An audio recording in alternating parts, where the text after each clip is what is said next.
Yeah, goes back a long ways. So you tell me when, DJ. Okay. Well, welcome everybody to what's almost an annual reading of A Child's Christmas in Wales. And Seth and I apparently did this one time before. I think we did another Christmas program too, but I can't remember exactly what. But at any rate, Seth Kinzie is my partner here. And before we start, I'd just like to say a couple words of introduction. A Child's Christmas in Wales was written by Dylan Thomas, who was a brilliant and tortured soul. He died when he was 39, an acute alcoholic. And I'm, you know that old saw about how many handshakes? Well, I'm one handshake away from Dylan Thomas. Because when I was a junior in college, I had a professor, Dr. Wheelwright, who invited several students to his house. He wanted us to experience sensual pleasures. So he gave us a fine meal. I forget what that was, but I know that he gave us champagne. And then he had us sit down and he played Dylan Thomas. And it was the first time I'd heard a poet, a major poet, in his own voice. And it was not A Child's Christmas in Wales. It was Do Not Go Gentle Into That Good Night. Okay? So Dr. Wheelwright had been at Dartmouth, and on Dylan Thomas's last tour of the United States, I believe in 51 or 52, he was the young professor who was assigned to host him. He picked him up at the train station, and he was drunk. The story goes on, but they're fearful of what's going to happen. And when they finally get him to the podium, he grabs the podium and reads for an hour and a half without a note and doesn't miss a comma. And then they have a reception later, and of course Dylan Thomas drinks again, which was his demise. So I dedicate this to the memory of Dylan Thomas, but also to my friend Tom Hutchison. And Tom had the bookstore in Joseph for a while, and he had heard me do this at some point, and he said, hey, come up to the bookstore and read it. And I came up there, and he played slack key guitar behind it. And then we read it at the Fish Trap place with him playing slack key guitar. But was he still alive then? Yeah. But Tom also had his demons, and as Dylan Thomas would say, is no longer whinnying with us. So bless Tom Hutchison too.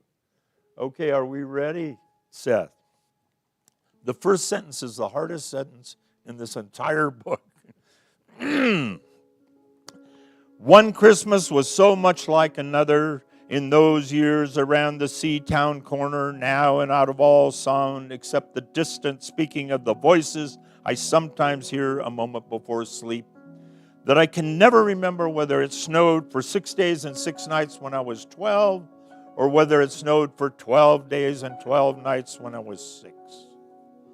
All the Christmases rolled down toward the Two-Tongued Sea, like a cold and headline moon bundling down the sky that was our street. And they stop at the rim of the ice-edged, fish-freezing waves, and I plunge my hands in the snow and bring out whatever I can find. In goes my hand into that wool-white bell-tongued ball of holidays resting at the rim of the carol-singing sea, and out come Mrs. Prothero and the firemen. It was on the afternoon of the day of Christmas Eve, and I was in Mrs. Prothero's garden waiting for cats with her son Jim. It was snowing. It was always snowing at Christmas. December in my memory is white as Lapland, though there were no reindeers, but there were cats, patient, cold, and callous, our hands wrapped in socks. We waited to snowball the cats, sleek and long as jaguars and horrible whispered, spitting and snarling. They would slink and sidle over the white back garden walls, and the lynx-eyed hunters, Jim and I, fur-capped and moccasin trappers from Hudson Bay off Mumble Road, would hurl our deadly snowballs at the green of their eyes. The wise cats never appeared. We were so still, Eskimo-footed Arctic marksmen in the muffling silence of the eternal snows, eternal ever since Wednesday, that we never heard Mrs. Prothero's first cry from her igloo at the bottom of the garden. Or if we heard it at all, it was to us like the far-off challenge of our enemy and prey, the neighbor's polar cat. But soon the voice grew louder. Fire, cried Mrs. Prothero, and she beat the dinner gong. And we ran down the garden with the snowballs in our arms toward the house, and smoke indeed was pouring out of the dining room, and the gong was bombulating, and Mrs. Prothero was announcing ruin like a town crier in Pompeii. This was better than all the cats in Wales standing on the wall in a row. We bounded into the house, laden with snowballs, and stopped at the open door of the smoke-filled room. Something was burning all right. Perhaps it was Mr. Prothero, who always slept there after midday dinner with a newspaper over his face. But he was standing in the middle of the room saying, "A fine Christmas," and smacking at the smoke with the slipper. "Call the fire brigade," cried Mrs. Prothero as she beat the gong.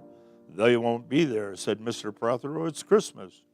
There was no fire to be seen, only clouds of smoke, and Mr. Prothero standing in the middle of them, waving his slipper as though he were conducting. "Do something," he said, and we threw our snowballs into the smoke. I think we missed Mr. Prothero, and we ran out of the house to the telephone box. "Let's call the police as well," Jim said, "and the ambulance, and Ernie Jenkins. He likes fires." But we only called the fire brigade, and soon the fire engine came, and 3 tall men in helmets brought a hose into the house, and Mr. Prothero got out just in time before they turned it on. Nobody could have had a noisier Christmas Eve. And when the firemen turned off the hose and were standing in the wet, smoky room, Jim's aunt, Miss Prothero, came downstairs and peered in at them. Jim and I waited very quietly to hear what she would say to them. She said the right thing always. She looked at the 3 tall firemen in their shining helmets, standing among the smoke and cinders and dissolving snowballs, and she said, "Would you like anything to read?" Years and years and years ago, when I was a boy, when there were wolves and whales and birds the color of red flannel petticoats whisked past the harp-shade hills, when we sang and wallowed all night and day in caves that smelt like Sunday afternoons in damp front farmhouse parlors, and we chased, with the jawbones of deacons, the English and the bears, before the motor car, before the wheel, before the duchess-faced horse, when we rode the daft and happy hills hareback, it snowed and it snowed. But here a small boy says, "It snowed last year too. I made a snowman and my brother knocked it down, and I knocked my brother down, and then we had tea." But that was not the same snow, I say. Our snow was not only shaken from whitewash buckets down the sky, it came crawling out of the ground and swam and drifted out of the arms and hands and bodies of the trees. Snow grew overnight on the roofs of the houses like a pure and grandfather moss. Minutely white-ivied the walls and settled on the postman, opening the gate like a dumb, numb thunderstorm of white, torn Christmas cards. Were there postmen then, too? With sparkling eyes and wind-cherried noses, unspread, frozen feet, they crunched up to the doors and muttoned on them manfully. But all that the children could hear was a ringing of bells. "You mean that the postman went rat-a-tat-tat and the doors rang?" "I mean that the bells that the children could hear were inside them. I only hear thunder sometimes, never bells. There were church bells, too." "Inside them?" No. And the bat-black snow-white belfries, tugged by bishops and storks. And they rang their tidings over the bandaged town, over the frozen foam of the powder and ice cream hills, over the crackling sea. It seemed that all the churches boomed for joy under my window, and the weathercocks crew for Christmas on our fence. Get back to the postmen. They were just ordinary postmen, fond of walking in dogs and Christmas in the snow. They knocked on the doors with blue knuckles. Ours has a black knocker, And then they stood on the white welcome mat in the little drifted porches and huffed and puffed, making ghosts with their breaths, and jogged from foot to foot like small boys wanting to go out. And then the presents. And then the presents after the Christmas box. And the cold postman with a rose on his button nose tingled down the tea tray slithered run of the chilly glinting hill. He went in his ice-bound boots like a man on fishmonger slabs. He wagged his bag like a frozen camel's hump, dizzily turned the corner on one foot, and by God, he was gone.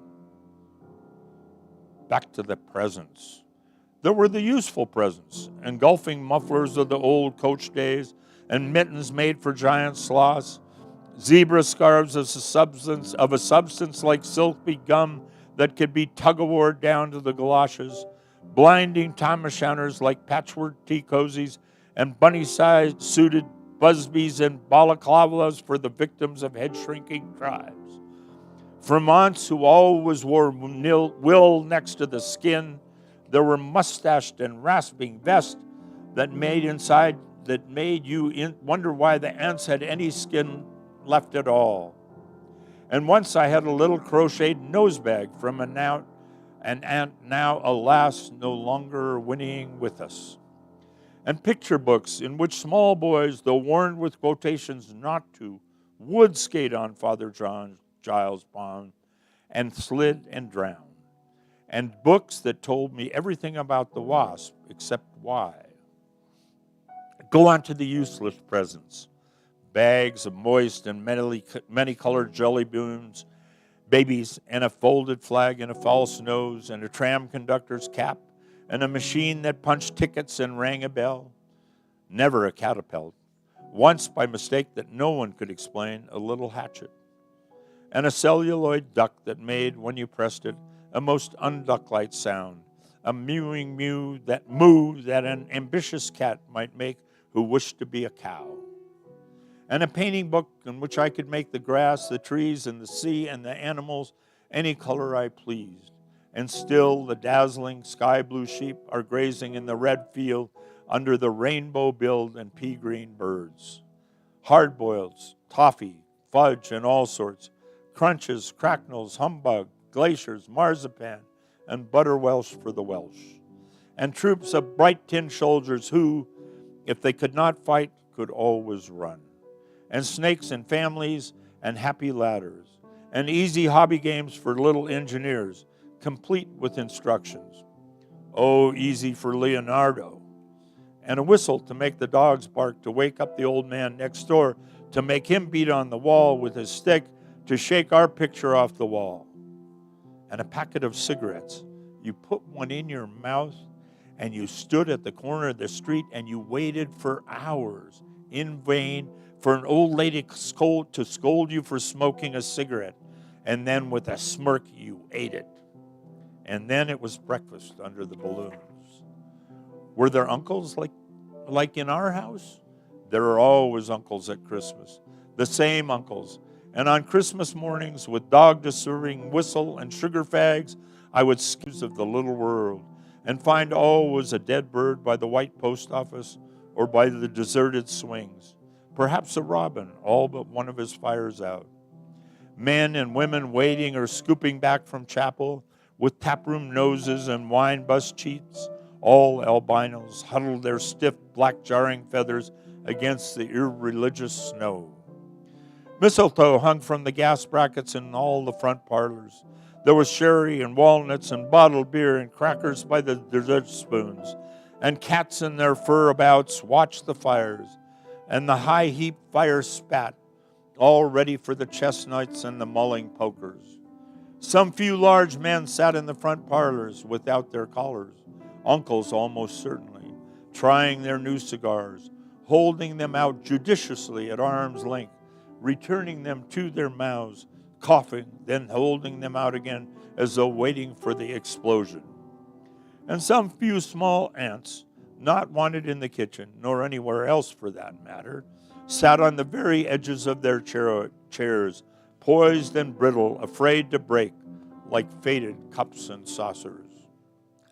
Not many those mornings trod the piling streets. An old man always, fawn-bowlered, yellow-gloved, and at this time of the year, with spats of snow, would take his constitutional to the white bowling green and back, as he would take it wet or fine on Christmas Day or Doomsday. Sometimes two hale young men, with big pipes blazing, no overcoats and wind-blown scarves, would trudge, unspeaking, down to the forlorn sea to work up an appetite, to blow away the fumes. Who knows, to walk into the waves until nothing of them was left but the two curling smoke clouds of their inextinguishable briars. Then I would be slapdashing home, the gravy smell of the dinners of others, the bird smell, the brandy, the pudding and mince, coiling up to my nostrils, when out of a snow-clogged side lane would come a boy, the spit of myself, with a pink-tipped cigarette and the violet past of a black eye, cocky as a bullfinch, littering all to himself. I hated him on sight and sound, and would be about to put my dog whistle to my lips and blow him off the face of Christmas, when suddenly he, with a violent wink, put his whistle to his lips and blew so stridently, so high, so exquisitely loud, that gobbling faces, their cheeks bulged with goose, would press against their tinseled windows the whole length of the white color echoing street. For dinner we had turkey and blazing pudding. And after dinner the uncles sat in front of the fire, loosened all buttons, put their large moist hands over their watch chains, groaned a little and slept. Mothers, aunts, and sisters scuttled to and fro, bearing tureens. Aunt Bessie, who had already been frightened twice by a clockwork mouse, whimpered at the sideboard and had some elderberry wine. The dog was sick. Aunt Dozy had to have 3 aspirins, but Auntie Hannah, who liked pork, stood in the middle of the snowbound backyard singing like a big-bosomed thrush. I would blow up balloons to see how big they would blow up to, and when they burst, which they all did, the uncles jumped and rumbled.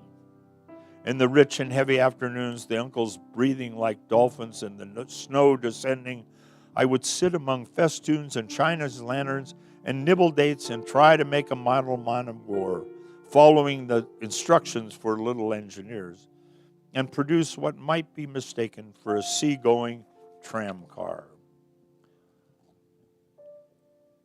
Or I would go out, my bright new boots squeaking, into the white world, on to the seaward hill, to call on Jim and Dan and Jack, and to pad through the still streets, leaving huge deep footprints on the hidden pavement. I bet people will think there's been hippos. What would you do if you saw a hippo coming down our street? I'd go like this, bang. I'd throw him over the railings and roll him down the hill, and then I'd tickle him under his ear, and he'd wag his tail. What would you do if you saw 2 hippos? Iron-flanked and bellowing he-hippos clanked and battered through the setting snow towards us as we passed Mr. Daniel's house. Let's post Mr. Daniel a snowball through his letterbox. Let's write things in the snow. Let's write Mr. Daniel looks like a spaniel all over his lawn. Or we walked on the white shore. Can the fishes see it snowing? The silent, one-clouded heavens drifted onto the sea. Now we were snowblind travelers lost on the North Hills, and vast dewlap dogs with flasks around their necks ambled and shambled up to us baying, "Excelsior!" We returned home through the poor streets where only a few children fumbled with bare red fingers in the wheel-rutted snow and catcalled after us, their voices fading away as we trudged uphill into the cries of the dockbirds and the hooting of ships out in the whirling bay. And then at tea, the recovered uncles would be jolly, and the ice cape loomed in the center of the table like a marble grave. Auntie Hannah laced her tea with rum, because it was only once a year. Bring out the tall tales now that we told by the fire as the gaslight bubbled like a diver. Ghosts wooed like owls in the long nights when I dared not look over my shoulder, Animals lurked in the cubby holes under the stairs where the gas meter tickled. And I remember that we went singing carols once when there wasn't the shaving of moon to light the flying streets. At the end of a long road was a drive that led to a large house, and we stumbled up the darkness of the drive that night, each one of us afraid, each one holding a stone in his hand in case, and all of us too brave to say a word. The wind through the trees made noises of old and unpleasant and maybe web-footed men wheezing in caves. We reached the black bulk of the house. What shall we give them? Hark the herald? No, Jack said. Good King Wenceslas. All count 3. 1, 2, 3. And we began to sing, our voices high and seemingly distant in the snow-felted darkness, around the house that was occupied by nobody we knew. We stood close together near the dark door. Good King Wenceslas looked out on the feast of Stephen. And then a small, dry voice, like the voice of someone who has not spoken for a long time, joined our singing. A small, dry, eggshell voice from the other side of the door. A small, dry voice through the keyhole. And when we stopped running, we were outside our house. The front room was lovely. Balloons floated under the hot water bottle gulping gas. Everything was good again and shone over the towns. Perhaps it was a ghost, Jim said. Perhaps it was trolls, Dan said, who was always reading. Let's go in and see if there's any jelly left, Jack said. And we did that. Always on Christmas night there was music. An uncle played the fiddle, a cousin sang Cherry Ripe, and another uncle sang Drake's Drum. It was very warm in the little house.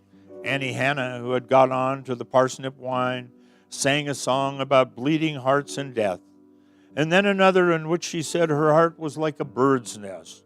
And then everybody laughed again, and then I went to bed. Looking through my bedroom windows out into the moonlight and the unending smoke-colored snow, I could see the lights in the windows of all the other houses on our hill and hear the music rising from them up the long, steadily falling night. I turned the gas down. I got into bed. I said some words to the close and holy darkness, and then I slept. Hey, thanks for coming. Thank you, Seth. That's fun, isn't it? Does anybody know anything? I mean, there's the definition of alliteration, right? I mean, talk about a tongue-twisting thing. And some of the things, the muddled mittens, you know. And Annie Hannah's good.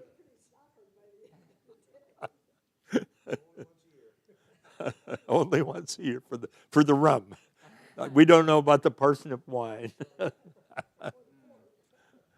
Oh, well, thank you. I hope Al Josephy's crew is out there or got to see some of it. Al had a special request. Did I read this? Merry Christmas, Al and Melissa and family. And Seth, you're off now. I'm off. That was fun, though. You're playing and you can't, I don't pay attention to the whole thing, but I get some words in there. I'm like, oh, there we go. Okay, yeah. You get little scenes that get. Yeah. Yeah. It's really fun. It is fun. Yeah. It is fun, and it's, you know, if we rehearsed it 4 or 5 times, maybe some year we'll do. Maybe some year we'll do that. But it's so much fun to do it this way. Yeah. It is. It's yeah. Yep, they can do it. And I actually sent out a link because Seth just did a recording. They recorded up at the lodge. 1 a.m. We're going to do it the next day,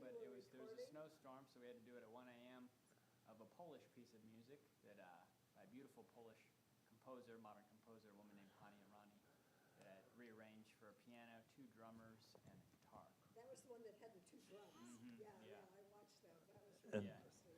And so why did you pick the lodge? We wanted a big open space where we knew it had a nice array, kind of a big enough room where the drums wouldn't get kind of crowded. Okay. And then Bart Budwig is doing an artist residency at the lodge because no one stays there in the winter. So Oh. it's just him and the handyman. Oh. And he's just trying to isolate himself to write more music. So Oh. he also is a great sound engineer, so we recorded to tape. So Okay. I thought we'd use it in that piano. It just gotten tuned not too many months ago, so it sounds pretty good. Actually, it sounds pretty good there. So Gail would be happy to know that it's still. So that's going to be, I mean, there's what you sent me is like a 6-minute piece. Mm-hmm. And there'll be one more that I wrote, which I'll release next year in a couple months probably. That's Oh, also and then you'll the put same them together on a, okay. So you're going up to see your folks?